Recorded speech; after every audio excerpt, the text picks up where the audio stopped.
Antes de que existiera Nicolás Maduro, antes de que la familia Ortega convirtiera Nicaragua en su hacienda privada, antes de que el mundo conociera el nombre de Fidel Castro, ya existía el modelo original, el manual de instrucciones que todos los dictadores latinoamericanos del siglo XX terminaron copiando sin saberlo. Y ese modelo tenía una dirección exacta, una casa construida con la madera más cara del Caribe, escondida en un pueblo pequeño de la República Dominicana, donde ocurrían cosas que ningún funcionario se atrevía a mencionar en voz alta. Hoy esa mansión está en ruinas, saqueada tabla por tabla, cubierta de grafiti y telarañas, pero durante 31 años fue el corazón oscuro de una de las dictaduras más brutales y más fascinantes que ha producido nuestro continente. Su dueño no necesitaba llamarse presidente para que todo el mundo supiera quién mandaba en la isla entera. Se hacía llamar el benefactor de la patria, el padre de la patria nueva, el generalísimo, el primero y más grande de los dominicanos. Mandó imprimir esos títulos en los periódicos oficiales, los hizo grabar en placas de bronce colocadas en edificios públicos, ordenó que los niños los recitaran en las escuelas cada mañana antes de comenzar las clases.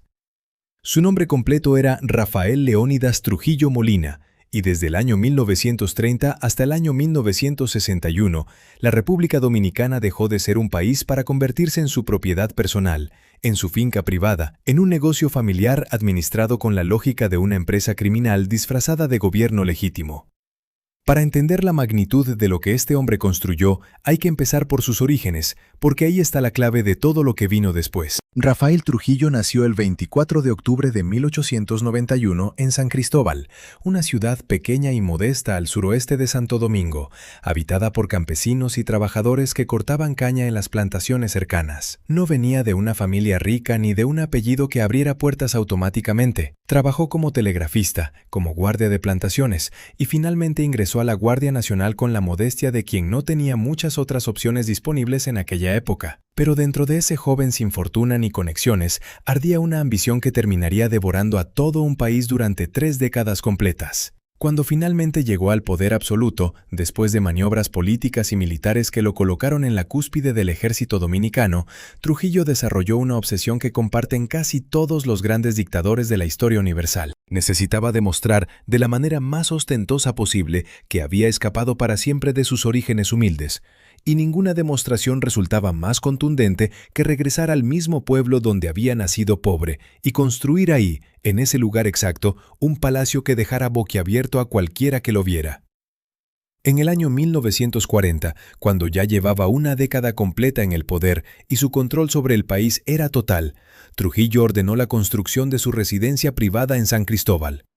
No pidió una casa cualquiera.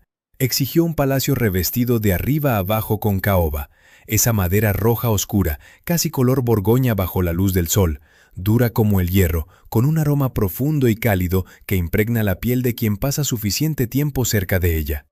Es una de las maderas más valiosas del planeta, tan escasa que los árboles necesitan décadas enteras para crecer hasta el tamaño necesario para ser talados. Y Trujillo la usó como si fuera material de construcción común, sin ningún límite de presupuesto ni de escrúpulo. 3 pisos completos, paredes, techos, escaleras, marcos de puertas, molduras y muebles empotrados, absolutamente todo fabricado con esa madera imposible de conseguir en las cantidades que él exigió. Pero la caoba era apenas el principio de la locura arquitectónica que representaba esta mansión. Casa de Caoba tenía instalados los primeros sistemas de aire acondicionado de todo el país, en una época en la que la inmensa mayoría de los dominicanos dormía con las ventanas abiertas esperando una brisa que casi nunca llegaba en las noches más calurosas del verano caribeño.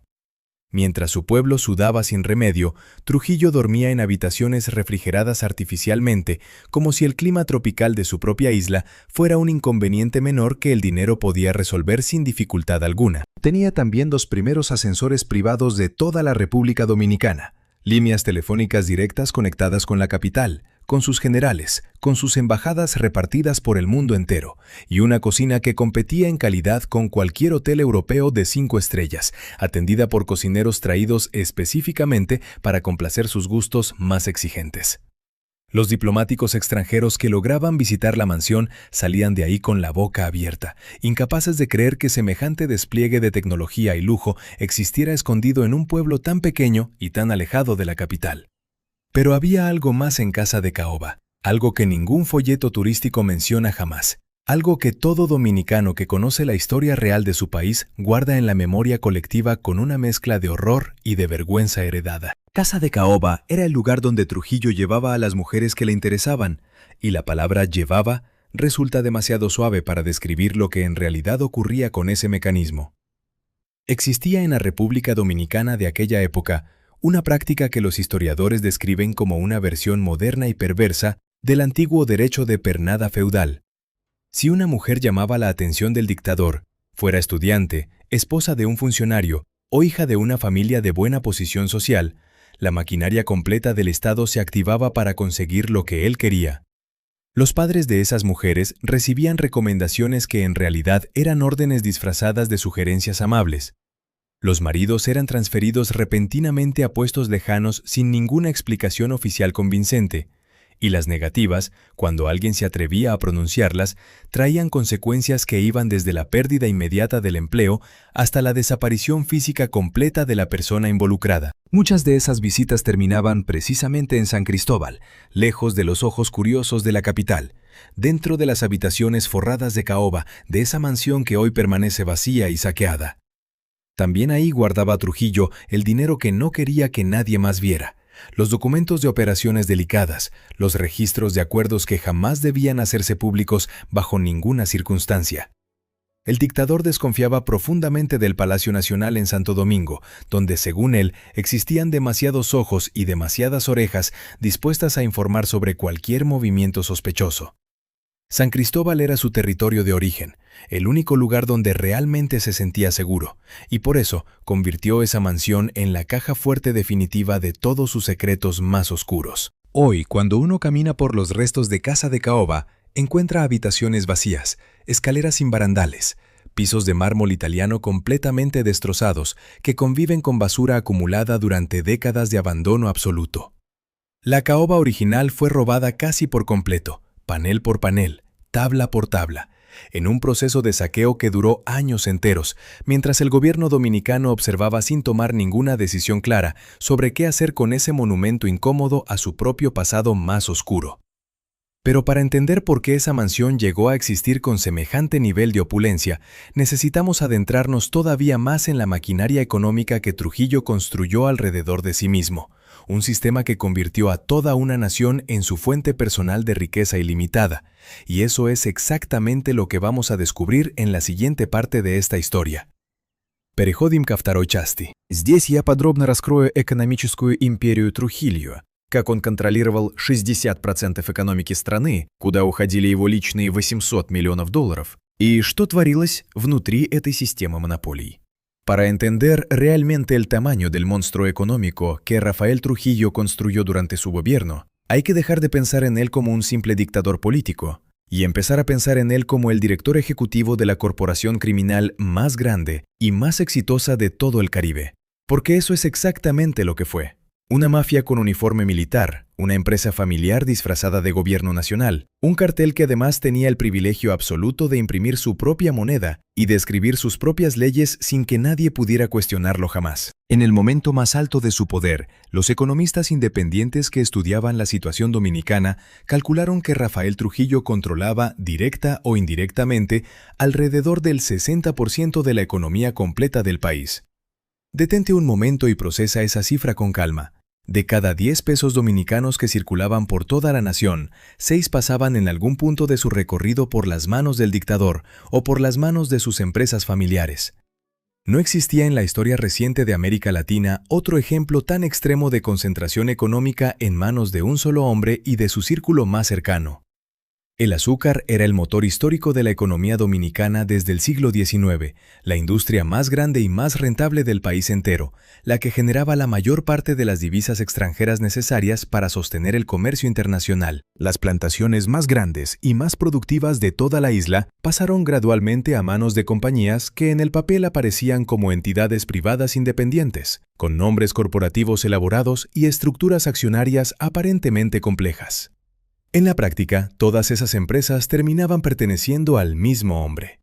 Los ingenios azucareros, los puertos de exportación, las compañías de transporte que movían la caña desde los campos hasta las fábricas, absolutamente toda la cadena de valor terminaba en el mismo bolsillo privado. La sal, un producto básico que cualquier ser humano necesita para sobrevivir y que en una economía agraria como la dominicana tenía múltiples usos esenciales, desde la conservación de alimentos hasta la producción ganadera, estaba completamente monopolizada por el régimen. Si vivías en la República Dominicana durante esos 31 años y necesitabas comprar sal, tenías que comprársela a una de las empresas de Trujillo, porque no existía ninguna alternativa legal disponible en el mercado. Lo mismo ocurría con el tabaco, con el cemento que se usaba para construir los edificios del supuesto progreso nacional, con la carne que se vendía en los mercados populares, con las compañías de seguros, con los bancos donde la gente guardaba sus ahorros de toda una vida, con la cerveza que se tomaba en cada bar del país y con los hoteles donde se hospedaban los pocos visitantes extranjeros que llegaban a la isla. Cada sector productivo importante de la economía dominicana tenía en algún punto una conexión directa con el clan Trujillo, y esa conexión casi nunca era el resultado de una inversión honesta compitiendo limpiamente en el mercado abierto. Era poder político puro convertido en monopolio económico forzado, amenazas veladas o completamente explícitas dirigidas a cualquier competidor que se resistiera a vender su negocio a precios convenientes para el régimen antes de enfrentar consecuencias mucho peores que una simple pérdida financiera. Había además un mecanismo de control todavía más sutil y quizás más efectivo que el monopolio económico directo, y era el control absoluto sobre el empleo formal en todo el país. Cuando el Estado y las empresas del dictador se convierten en los empleadores más grandes de una nación entera, la lealtad política deja de necesitar convencimiento ideológico. Simplemente se alquila cada mes, con cada cheque de nómina entregado, con cada contrato renovado a tiempo, con cada ascenso concedido únicamente a quienes demostraban suficiente sumisión y negado sistemáticamente a quienes mostraban la más mínima señal de independencia crítica. Para el año 1960, cuando los analistas extranjeros que estudiaban la región intentaron poner un número exacto a toda esta acumulación de riqueza personal, calcularon la fortuna privada de Rafael Trujillo en aproximadamente $800 millones estadounidenses. $800 millones en el año 1960. Para dimensionar correctamente esta cifra, hay que recordar que estamos hablando de un poder adquisitivo que en términos actuales superaría fácilmente varios miles de millones de dólares. Era una cantidad de dinero más grande que las reservas nacionales completas de muchos países latinoamericanos juntos, más grande de lo que la economía dominicana entera lograba producir en varios años consecutivos de trabajo de toda su población. Y ese dinero, con una previsión estratégica notable, nunca se quedó guardado únicamente dentro del territorio dominicano, donde podría haber sido confiscado fácilmente si el régimen llegaba a caer algún día. Trujillo distribuyó su fortuna cuidadosamente por todo el mundo, con la sabiduría de quien había visto suficientes ejemplos históricos de dictadores derrocados para saber que el primer paso después de cualquier caída siempre es el congelamiento inmediato de los activos internos. Abrió cuentas numeradas y protegidas en Suiza, donde el secreto bancario resultaba prácticamente absoluto en esa época. Adquirió propiedades en Francia, en España y en Italia. Invirtió en empresas estadounidenses y europeas que generaban dividendos constantes hacia cuentas que nadie podría tocar con facilidad, incluso después de su muerte. Mientras tanto, dentro del país, la ostentación no conocía límites razonables de ningún tipo. En el Palacio Nacional existían vajillas completas fabricadas en oro macizo, reservadas exclusivamente para las cenas de Estado más importantes. Sus uniformes militares, diseñados para diferentes tipos de ocasiones ceremoniales, estaban bordados con hilo de oro auténtico en cantidades que los propios modistas encargados de confeccionarlos describían como excesivas, incluso comparándolas con los estándares más extravagantes de las cortes reales europeas. Sus automóviles eran siempre los modelos más grandes y mejor equipados disponibles en el mercado internacional, importados directamente de fábrica con especificaciones completamente personalizadas según sus gustos. Pero quizás la expresión más pura de todo este culto absoluto a la personalidad fue un hecho geográfico que hoy resulta casi imposible de creer, aunque está perfectamente documentado en registros oficiales de la época. La ciudad de Santo Domingo, capital de la República Dominicana, fundada en el año 1498. Una de las primeras ciudades europeas establecidas en todo el continente americano. Fue rebautizada oficialmente con el nombre de Ciudad Trujillo. Durante décadas enteras, todos los documentos oficiales, todos los sellos postales, todas las placas de las calles y todos los aeropuertos del país llevaron ese nombre. No existen muchos ejemplos en toda la historia de la humanidad de un dictador que haya alcanzado semejante nivel de control sobre la realidad geográfica y la identidad colectiva completa de un pueblo entero. Para sostener todo este sistema de riqueza obscena, para garantizar que absolutamente nadie se atreviera a cuestionar en voz alta lo que muchos cuestionaban en el silencio más profundo de sus propios pensamientos, Trujillo necesitaba un aparato de terror tan eficiente y tan omnipresente como su imperio económico. Y ese aparato de terror, con toda su maquinaria de espionaje, tortura y desaparición forzada, es exactamente lo que vamos a explorar en la siguiente parte de esta historia, porque ahí es donde el verdadero horror del Trujillato se revela en toda su dimensión más perturbadora. Третя часть будет посвящена самому мрачному аспекту режима, спецслужбе СИМ, доносчикам Калье, тюрьме Ла Куаремпа, убийству профессора Галиндеса в Нью-Йорке и резне на границе с Гаити, где погибли десятки тысяч человек. Todo imperio económico como el que había construido Rafael Trujillo necesitaba inevitablemente un sistema de terror capaz de proteger cada uno de sus privilegios y de silenciar cualquier voz que se atreviera a cuestionarlos. Ese sistema tenía un nombre que todavía hoy provoca escalofríos entre los dominicanos de mayor edad que vivieron bajo su sombra. Se llamaba el Servicio de Inteligencia Militar, conocido popularmente por sus siglas como el SIM. Y no era simplemente una agencia de inteligencia en el sentido convencional del término, encargada de recopilar información sobre amenazas externas contra el Estado. Era una organización dedicada al espionaje interno masivo, a la intimidación sistemática, a la tortura institucionalizada y al asesinato selectivo, operando dentro y fuera de las fronteras dominicanas sin ningún límite legal real que la contuviera. Su director más célebre y más temido fue un hombre llamado Johnny Aves García, considerado por muchos historiadores como el responsable directo de convertir la eliminación de enemigos políticos en una especialidad técnica con procedimientos establecidos, protocolos definidos y resultados medibles. Aves García representaba exactamente el tipo de figura que únicamente los sistemas verdaderamente totalitarios logran producir y utilizar con eficacia. Era un hombre completamente amoral en el sentido más técnico de esa palabra, capaz de ejecutar cualquier orden que el jefe le diera, y curiosamente orgulloso de esa capacidad, como si fuera una habilidad profesional digna de admiración pública. Pero el SIM no funcionaba únicamente a través de agentes oficiales identificables.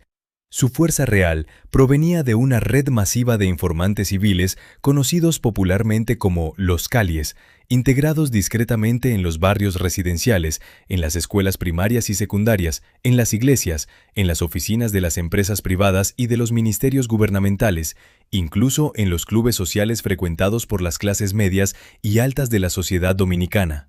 Estos informantes reportaban absolutamente cualquier signo de descontento, cualquier expresión mínima de crítica hacia el régimen, cualquier comportamiento que pudiera interpretarse remotamente como falta de lealtad o entusiasmo insuficiente hacia el generalísimo. Un simple chiste contado sobre Trujillo durante una cena familiar con las puertas cerradas podía costarte la libertad si el vecino de enfrente resultaba ser un calié encubierto. Una mirada de desaprobación durante un discurso oficial transmitido por radio podía ser suficiente si alguien al otro lado de la habitación estaba observando más que escuchando el contenido del discurso. Una conversación susurrada entre dos amigos en la mesa de un bar podía terminar en tragedia si el hombre sentado en la mesa vecina trabajaba secretamente para el servicio de inteligencia. Todo, absolutamente todo, podía conducirte hasta la instalación de detención conocida como La 40, llamada así por su ubicación en la calle 40 de Santo Domingo, un lugar del que muy pocas personas lograban salir caminando por su propio pie, y las que salían caminando regresaban transformadas de maneras que el lenguaje ordinario tiene enormes dificultades para describir con precisión. El terror que imponía este sistema no era exclusivamente físico. También operaba en el plano económico y en el plano social con la misma eficacia devastadora. Si alguien era etiquetado oficialmente como desafecto al régimen, perdía su empleo de manera inmediata.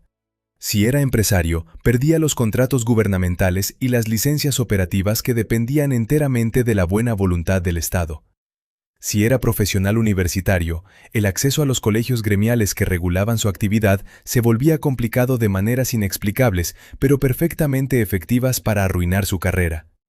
Y si tenía familia, la amenaza se extendía automáticamente hacia su esposa, hacia sus hijos y hacia sus propios padres ancianos. Pero el brazo del terror trujillista no se detenía en las fronteras nacionales, y el caso más famoso que demuestra esta realidad ocurrió a miles de kilómetros de distancia, en pleno corazón de la ciudad de Nueva York. Jesús de Galíndez era un académico español exiliado que había vivido durante años en la República Dominicana antes de trasladarse a Estados Unidos, donde trabajaba en la elaboración de una tesis doctoral en la Universidad de Columbia, que documentaba con detalle los mecanismos más oscuros del régimen trujillista. En el año 1956, Galíndez desapareció repentinamente en plena ciudad de Nueva York, sin dejar rastro alguno. Las investigaciones posteriores, realizadas por periodistas y por las propias autoridades estadounidenses, apuntaron de manera consistente hacia la responsabilidad directa del SIM en esta desaparición forzada. Era la demostración más contundente de que ser crítico del régimen desde el exterior no garantizaba absolutamente ninguna seguridad real, sin importar cuán lejos se encontrara la persona de la isla dominicana. Sin embargo, ninguno de estos episodios de violencia sistemática se compara en magnitud con lo que ocurrió en el año 1937, cuando Trujillo ordenó una operación militar dirigida contra la población haitiana que vivía en la zona fronteriza entre ambos países.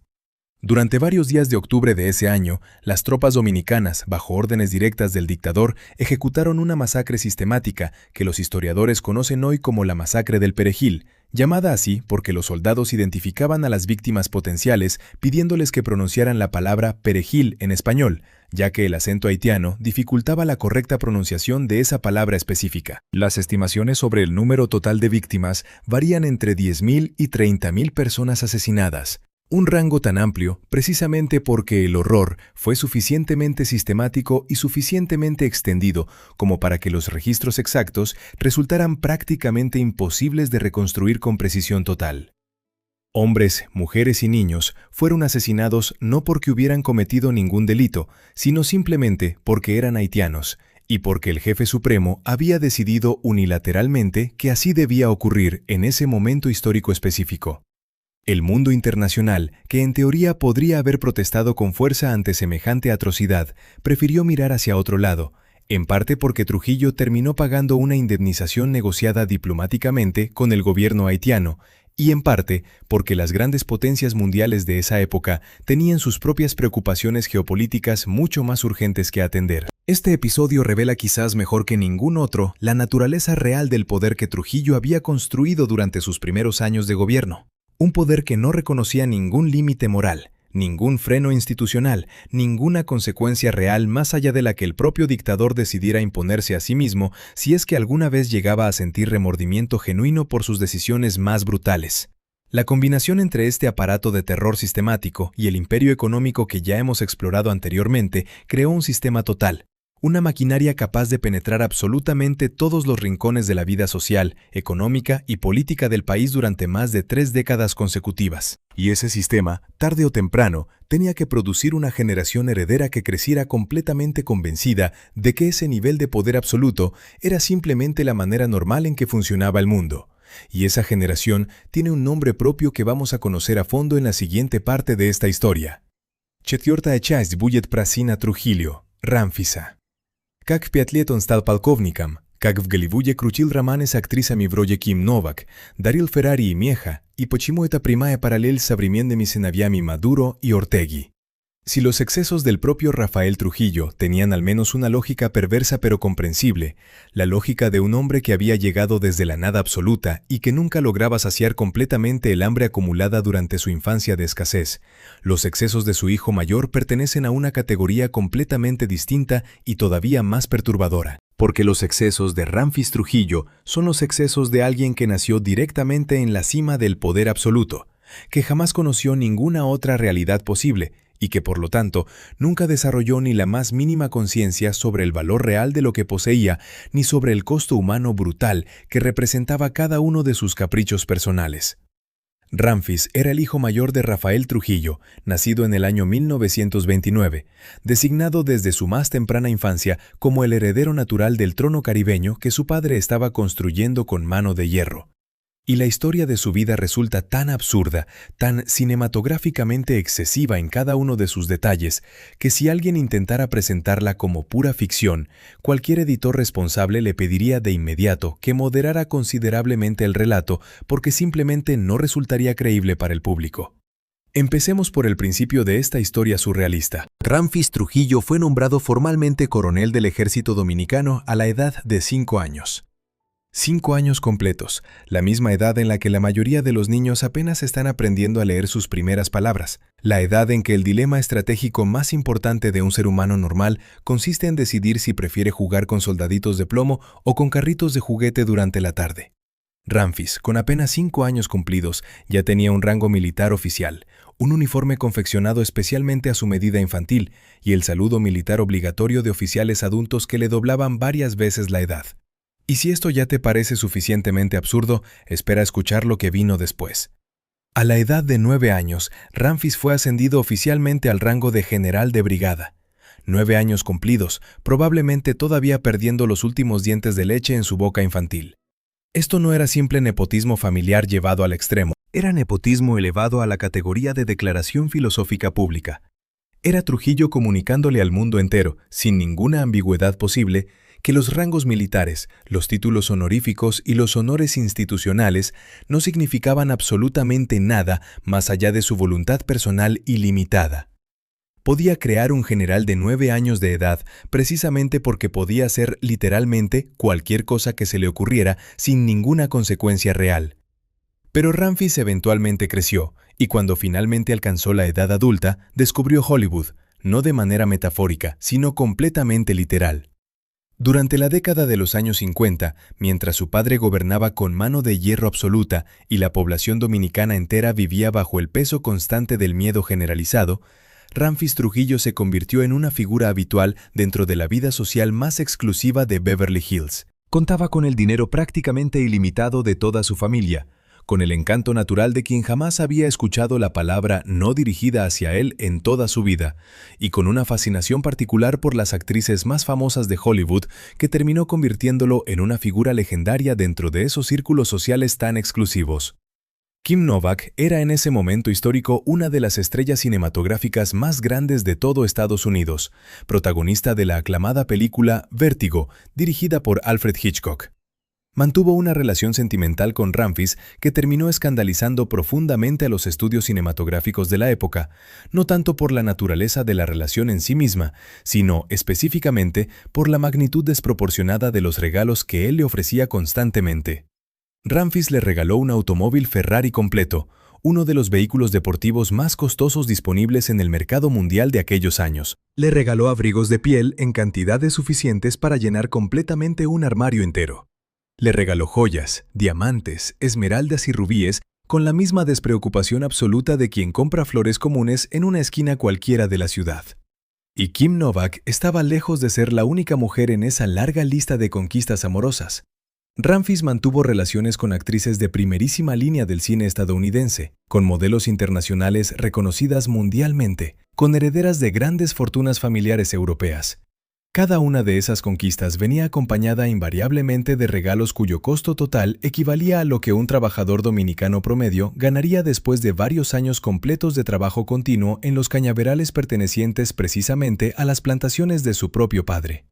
Pero Ramfis no limitaba su presencia únicamente a Hollywood. También frecuentaba constantemente los círculos más exclusivos de Europa, incluyendo París, Roma y Mónaco, disfrutando de los casinos ubicados a lo largo de la costa azul francesa y participando en regatas de lujo por todo el mar Mediterráneo. Poseía toda una flota compuesta por varios automóviles Ferrari de distintos modelos, algunos reservados para su uso personal y otros destinados exclusivamente a ser regalados con la misma indiferencia absoluta de alguien que jamás ha tenido que preocuparse por ningún límite presupuestario real en toda su existencia.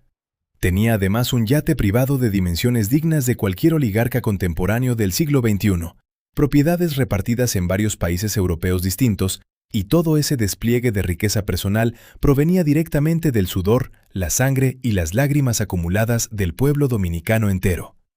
¿Te recuerda esto a alguna figura contemporánea que conozcas bien?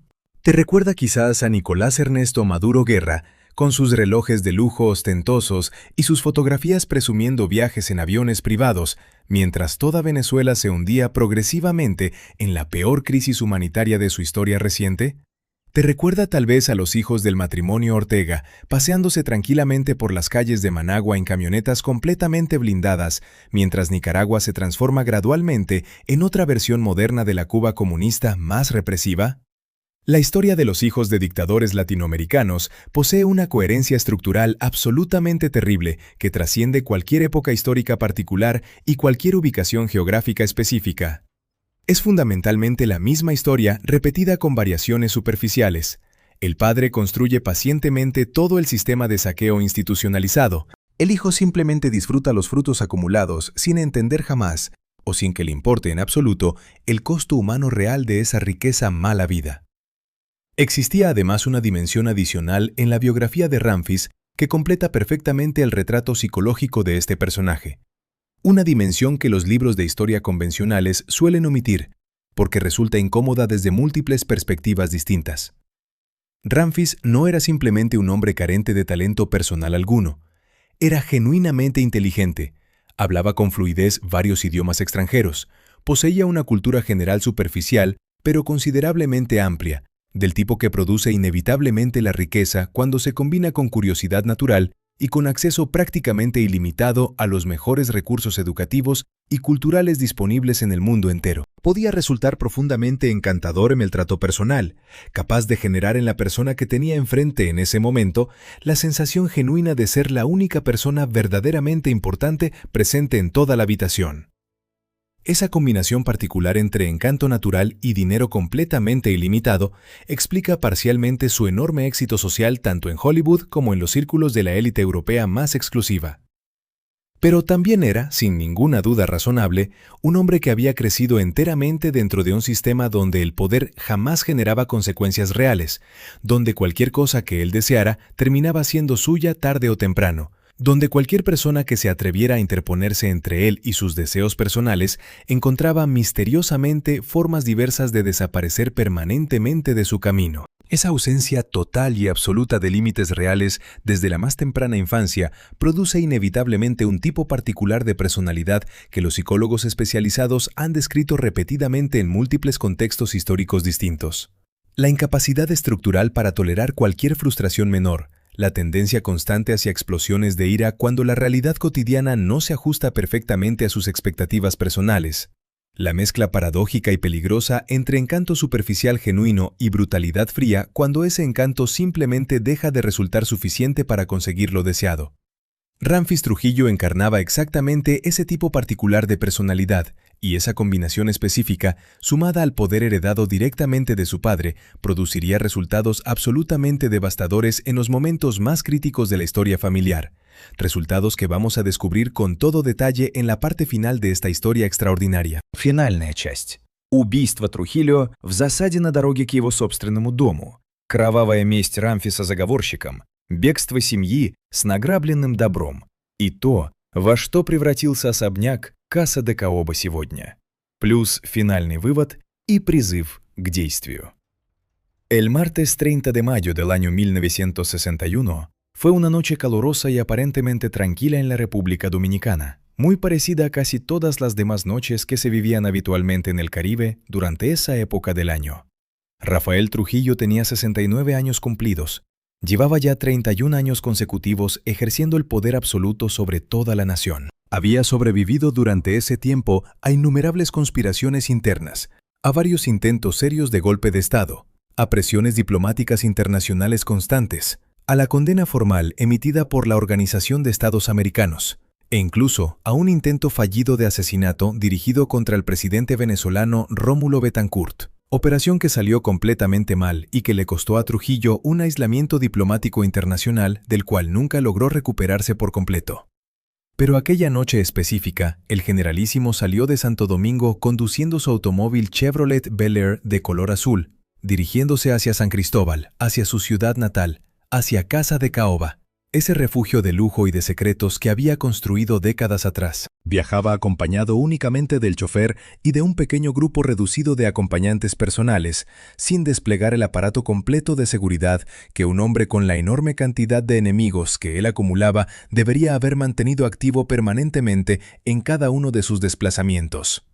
En el kilómetro 9 de la carretera que conectaba directamente Santo Domingo con San Cristóbal, varios automóviles conducidos por conspiradores le cerraron completamente el paso de manera repentina. Comenzaron entonces los disparos de arma de fuego. Trujillo, y esto hay que reconocérselo objetivamente, aunque este reconocimiento no cambia absolutamente nada respecto a todo lo que representó su régimen, no era un cobarde en el sentido físico más estricto del término. Descendió inmediatamente de su vehículo y respondió activamente al fuego enemigo.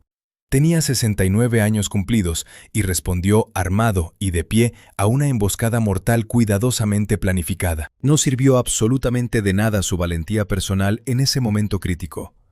Murió esa misma noche sobre esa carretera oscura y solitaria.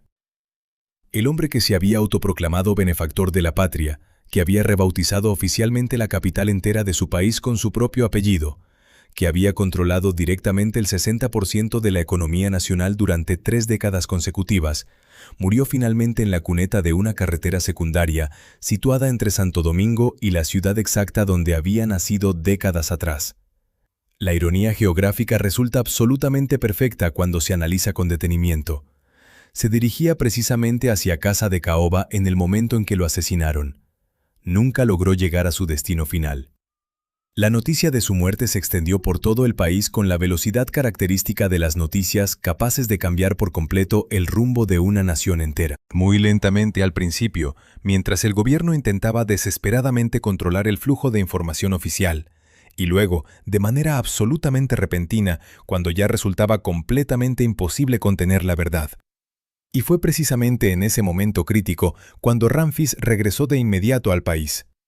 El playboy internacional de Hollywood, el general nombrado a los 9 años de edad, el hombre famoso por sus Ferrari y sus actrices de cine, aterrizó en Santo Domingo con 2 misiones absolutamente claras en mente: vengar la muerte violenta de su padre y salvar todo lo que todavía pudiera salvarse del imperio familiar en plena desintegración. La primera misión la ejecutó con una eficiencia despiadada que heló la sangre de todos aquellos que presenciaron directamente los acontecimientos posteriores.